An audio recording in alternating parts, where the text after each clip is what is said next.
तो इससे पूरा विश्व का व्यवहार चलता है कि ऐसा कोई नहीं कि इनके आधार भी नहीं चलता है। तो इसी तरह से विश्व को चलाने वाला एक, पिलाने वाला एक, जिलाने वाला एक, जो कुछ भी करता है उसने कुछ भी भेदभाव नहीं किए कि ये जीव के लिए नहीं दूं और इसको दूं। वो तो सभी जीवों के लिए एक समान देता है, किसी के साथ भेदभाव नहीं किया कुदरत ने। भेदभाव तो किसने किया? ये मनुष्य अवतार ने किया। ये मनुष्य ही, ये धरती माता पे आके कुदरत का विरोध करने वाला ये मनुष्य ही है। कि मनुष्य ने तो आज कितने धर्म बना दिए, कितने राजनीति बना दी। ये क्या कुदरत ने साथ लेके भेजा था कि जाओ ये धर्म लेके जाओ और लड़ाई झगड़ा करो और कुदरत का विरोध करो? क्योंकि जो कुछ भी धर्म है, गिने नहीं इतने तो धर्म है, तो उनमें क्या आता है? सभी धर्मों में तो कुदरत का विरोध, कोई कुदरत की ओर कोई देखता नहीं, कुदरत का ही विरोध है। जो खिलाता है, पिलाता है, जो चलाता है, हरदम अपने साथ है, कहीं भी जाओ अपने साथ है। उनको तो भूल गए और किसके गुण गा रहे हैं हम, किसको नमन कर रहे हैं हम, वो भी देखना चाहिए। हम कहाँ जाके नमन कर रहे हैं, किसको नमन कर रहे हैं? सृजनहार पिता को तो भूल गए, उसको तो देखा भी नहीं। सूर्य, चंद्र, पवन, पानी, धरती माता, कणी, कणी को तो किसी ने विवेक भी नहीं किया। खाया, जितना खाया खाया और फेंक दिया। तो विरोध करने वाला कौन? ये मनुष्य अवतार ही पूरा कुदरत का विरोध किया है। इसे जुडिशियल कहते हैं। विरोध में जुडिशियली कार्यवाही, ये धर्म भी जुडिशियली है, मानव सृजित, और राजनीति भी जुडिशियली है। झगड़े उनके हैं, राजनीति और धर्मकरण के झगड़े हैं। ये नॉन जुडिशियल व्यवहार में तो कोई झगड़ा नहीं आता। तो आज विश्व के अंदर किसके झगड़े चल रहे हैं? राजनीति और धर्मकरण के ही झगड़े चल रहे हैं। जो भी हैं वो कुदरत का विरोध कर रहे हैं। तो इसी तरह से ये विश्व को चलाने वाला एक है, पिलाने वाला एक, खिलाने वाला एक, हरदम साथ वो एक है। हम देखते हैं कि विश्व के अंदर दो ही प्रकार की कणी है, धान्य कणी के पवन पानी की कणी और एक श्वास बिंदु की कणी। कि हम जो पवन पानी की कणी है, जो धान्य कणी है, उसको हम धरती माता पे ऐसे ही डाल देंगे या बो देंगे, जो खेड़ करके जुताई करके ऐसे ही डाल देंगे, तो ऐसे ही नहीं उग जाएगी ये पवन पानी की कणी। जब तक ये धरती माता पे जो कणी को प्रकाश, पवन और पानी ना मिले, तब तक ये अंकुरित नहीं होती। जब तक नहीं मिलेगा तब तक अंकुरित भी नहीं हो सकती। उसको पवन पानी की जरूरत है कणी को। जो वो नहीं मिलेगा तो वो अंकुरित भी नहीं हो सकती। जब वो अंकुरित होती है, बड़ी होती है और धान्य कणी हम लेते हैं, हम इसी देश में नहीं लेते, ये तो पूरा विश्व में ये कणी उत्पन्न होती है और पूरा विश्व में ये कणी के आधार से पूरा विश्व चलता है। कणी नहीं खाएंगे तब हमें पता चलेगा हमें कौन चलाता है, कौन ताकत देता है। खाना नहीं खाएंगे, कणी नहीं खाएंगे, तब पता चलेगा। तो ये पूरा विश्व का व्यवहार ये धान्य कणी से चलता है। ये कणी से ये एक व्यवहार है, ये धान्य कणी का। तो इसे कहते हैं पवन पानी की कणी। और दूसरी कणी है श्वास बिंदु की कणी। श्वास बिंदु की कणी यानी माता पिता का पवित्र कर्मयोग से जब संसार होता है, कर्मयोग संसार होता है, तब हम कितने श्वास लेते हैं कि संसार किया तो हम ऐसे ऐसे नहीं संसार कर सकते। इतने में इसमें हमें कितनी ताकत की जरूरत पड़ती है, कि कितनी श्वासों की जरूरत पड़ती है, कितने श्वास से हमारा शरीर बना। जब संसार किया तो माता पिता ने कितने श्वास लिए, श्वास लिए, फिर बिंदु पड़ता है, पानी गिरता है माता के पिंड में, तब ये पिंड बड़ा होता है, तब उनमें से जीव का आवागमन होता है तो वो है श्वास बिंदु की कणी कि हमें आवागमन करने के लिए ये माता का गुह्य भाग का उनका आधार लेना पड़ता है। ये मनुष्य अवतार में ही नहीं, ये तो सब जीवों का एक ही व्यवहार है। जो कुछ भी जीव है, पशु पंखी ढोर ढाकर, ये सबों का तो ये कर्म संसार योग से ही जीव का आवागमन होता है। बिना संसार से कोई धरती माता पे आ नहीं सकता। तो इसी तरह से ये विश्व के अंदर एक श्वास बिंदु की कणी से उत्पत्ति होती है और धान्य कणी से हमें जब भी संसार योग करना पड़ता है तो ये पवन पानी कणी का आधार लेना पड़ता है। बिना पवन पानी के आधार के बिना हम कुछ भी कार्य नहीं कर सकते, संसार योग भी नहीं कर सकते। बिना खाए कुछ करके तो देखो कैसा काम होता है। तो श्वास बिंदु की कणी के लिए हमें पवन पानी का कणी का आधार लेना पड़ता है। इस आधार के बिना हम कोई संसार योग भी नहीं कर सकते, कुछ भी नहीं कर सकते।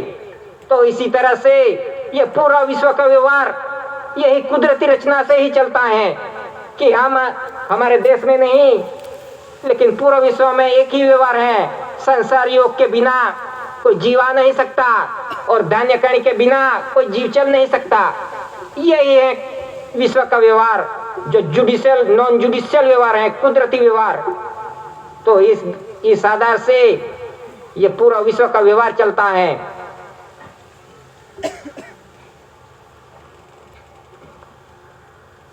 कि सृजनहार पिता ने जब भी माता के गोया भाग में पिंड पोसता है कि बड़ा होता है, तब से सृजनहार पिता ने तो पहले से ही व्यवस्था कर दी है कि माता के छाती के भाग पे पहले से दूध रख दिया है कि जीव जो हंस जो पिंड से बाहर आएगा तो क्या खाएगा। इसी आधार से सृजनहार पिता ने माता की छाती पे पहले से ही दूध रख दिया है कि जीव आएगा तो क्या खाएगा। क्या आएगा तो डायरेक्ट कोई कणी नहीं खाएगा, वो पहले दूध पिएगा, फिर धीरे धीरे धीरे धीरे बड़ा होगा, फिर वो धान्य कणी का आहार लेगा। तो इसी तरह से हम जब आते हैं सृजनहार पिता के घर से कि माता के गोया भाग से आगमन होते हैं, तब हम शुद्ध होते हैं कि पवित्र होते हैं कि हंस तरीके आते हैं, हंस बन के आते हैं हम सृजनहार पिता के घर से। लेकिन जैसे जैसे हम छोटे होते हैं तब हमें तो झूठ ऐसा कोई पता नहीं होता। जो बोलते हैं वो सत्य ही बोलते हैं। हम जब छोटे बच्चे को पूछो, जो बोलेगा वो सत्य ही बोलेगा, उसको कोई झूठ बोलने का, किसी को ठगने का ऐसा कोई ज्ञान नहीं होता। लेकिन धीरे धीरे धीरे धीरे ये बच्चा बड़ा होता है और सभी अभ्यास करता है और व्यवहार सीखता है। जैसे जैसे बड़ा होता है वो सत्य बात छोड़ के सबको ठगना, झूठ बोलना, दगा, प्रपंच, लोभ सब कुछ सीख लेता है। तो इसी तरह से जैसे जैसे बड़े होते हैं तो हम हंस में से जीव बन जाते हैं, जीव बन के फिर व्यवहार करते हैं। तो इसी तरह से हमें हंस बन के आए हैं तो इस धरती माता पे हंस बन के रहना चाहिए, नहीं तो हम जीव बन के ऐसे भटकते रहेंगे, कुछ भी बोलते रहेंगे, कुछ भी ठगते रहेंगे, मन विचार वाणी कर्म जो शुद्ध नहीं रखेंगे। वो तो सृजनहार पिता देखने वाला है कि कौन क्या कर रहा है, हम कितने के ठगेंगे, देखने वाला तो है सृजनहार पिता। तो इसी तरह से हम हंस बन के रहना चाहिए कि सृजनहार पिता ने तो हंस बनकर भेजा है और फिर से बाप के घर आओ, जो कुछ भी रचना है कुदरत की रचना वो देख के फिर से हमारे घर आओ, बाप के घर।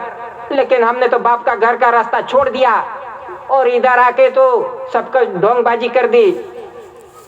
होशियार बन के हमने तो सब कुछ कुदरत के विरोध ही जी रहे हैं। तो इसी तरह से हमें हंस बनकर रहना चाहिए, नहीं कि जीव बन के। तो इसी तरह से ये धान्य कणी है।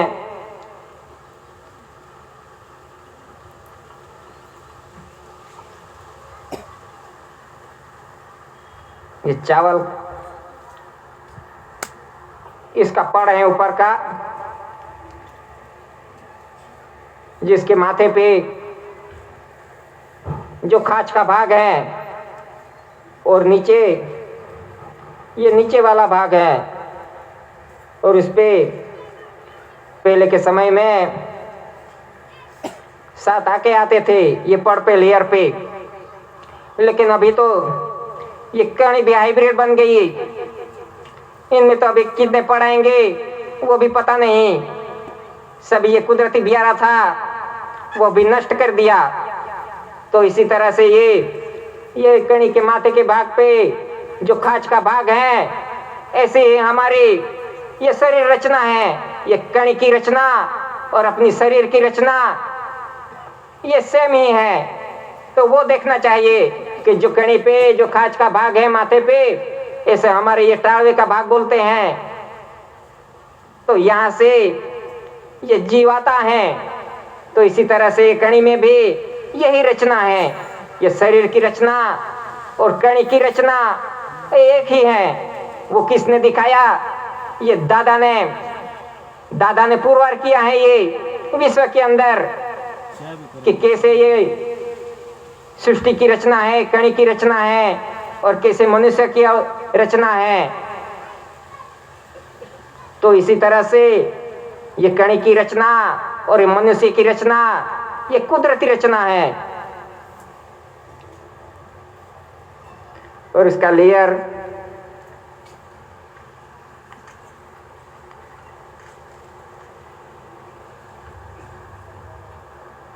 निकाल के देखते हैं कि ये धान्य कणी में जो सफेद धान्य कणी होती है, चावल का दाना, उसके अंदर जो सफेदी का भाग दिखता है कि लेयर के बीच में जो सफेदी वाला भाग है, उस कणी की गर्भ भूमिका बोलते हैं।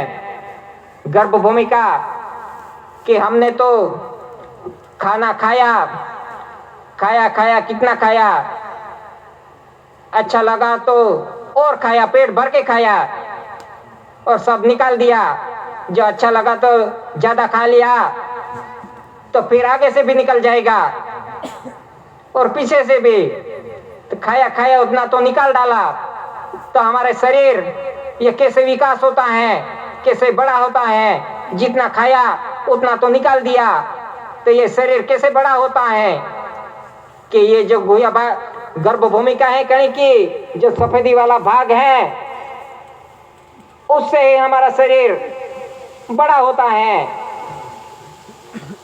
तो इसी तरह से हम खाए तो ये धान्य कणी पे ध्यान लक्ष्य डाल के रख के खाए कि हमने तो खाया, खाने की क्रिया की, खाने बैठे, खाना लिया, लेकिन हमारा मन विचार कहाँ है? खाने की तो क्रिया हम कर रहे हैं, जैसे खा रहे हैं, लेकिन हमारा तो वो करना है, ये काम है, वो काम है, उसके ध्यान में हम खाते खाली क्रिया कर रहे हैं। लेकिन कणी पे तो ये कोई हमारा ध्यान भी नहीं है कि ये गर्भ भूमिका है, इन पे तो कोई ध्यान नहीं हमारा। जितना खाया उतना खाया, थाली में जो बचा वो भी बचा तो बचा, उसको फेंक दिया। कणी की आज कोई कीमत नहीं। कहीं भी देखो आज कोई कणी को लात मार रहा है, कोई पैर के नीचे कुचल रहा है, कोई क्या विधि कर रहा है, इस कणी को फेंक रहे हैं। जहां देखो वहां वही क्रिया चल रही है, जिसे हम कहते हैं कि ये हमारी रीत है, ये बुजुर्ग ने सिखाई है कि कणी डालो, फेंको। लेकिन ऐसा नहीं। ये धान्य कणी ये पवित्र कणी है, जो प्रकाशित कणी है। ये पहले के समय में बुजुर्ग लोग थे, वो तो प्रकाशित कणी देख चुके हैं कि ये कणी है, ये ऐसे ही नहीं, ये जीवित कणी है, प्रकाशित कणी है, जिसे प्रकाश होके वो चलती कणी है। पहले के समय में तो बुजुर्ग ने तो बहुत देखा है कि कणी एक लाइन में चलती है, वो प्रकाशित कणी है। तो हमें इसे ऐसे तैसे नहीं वेड़पना चाहिए, ऐसे तैसे नहीं फेंकना चाहिए, क्योंकि यही आधार है।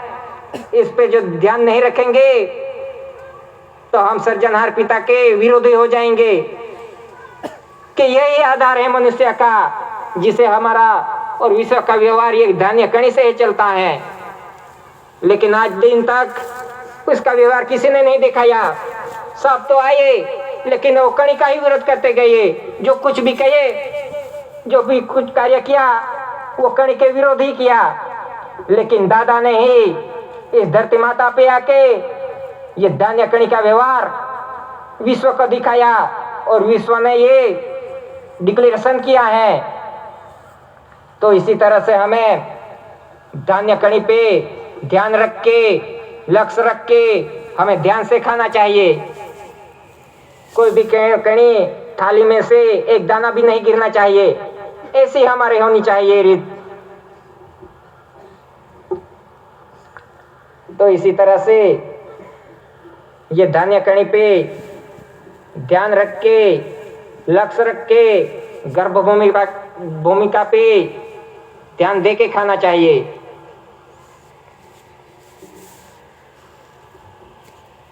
ये विश्व के अंदर जो हम देखते हैं कि बीज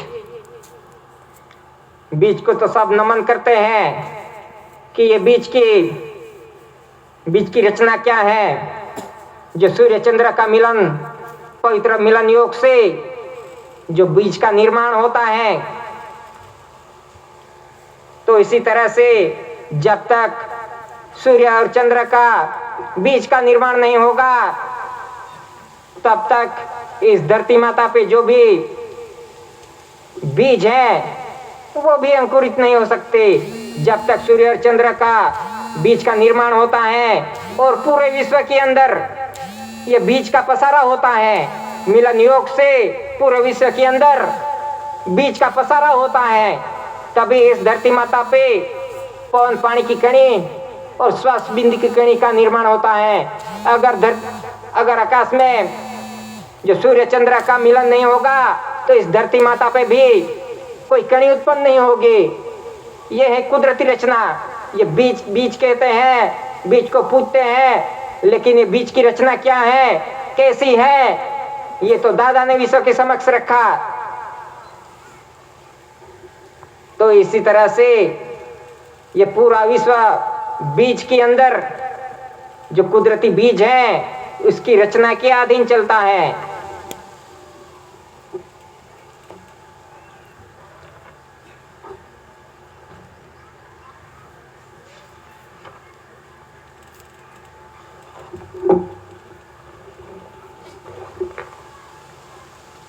स्वकर्ता पितु के जय।